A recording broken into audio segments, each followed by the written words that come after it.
ഏകദേശം. അപ്പോൾ ഒക്കെ കഴുകി കഴിഞ്ഞിട്ടുണ്ട്. ഇതിന് മസാല തേക്കാനുള്ള പരിപാടി. അപ്പോൾ നമുക്ക് മസാല വെക്കാം. അപ്പോൾ മസാല എന്തൊക്കെയുള്ളത് വെച്ചാൽ ചെറുനാരങ്ങ, മുളക് പൊടി, മഞ്ഞൾപ്പൊടി, കുരുമുളക് പൊടി, പിന്നെ ഗരം മസാല പൊടി, ഉപ്പ്, പിന്നെ വെളുത്തുള്ളി, ഇഞ്ചി, ഇത് എന്തെങ്കിലും ചപ്പൊക്കെ പോലെ അരച്ചൊരു പേസ്റ്റും ഉണ്ട്.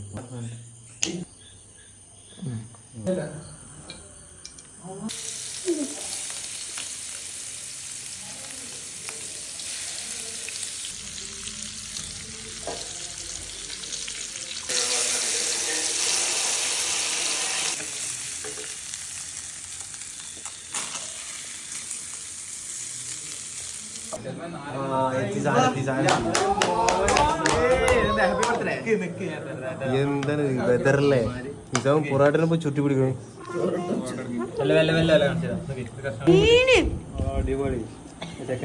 നല്ല ടേസ്റ്റ് കേട്ടോ.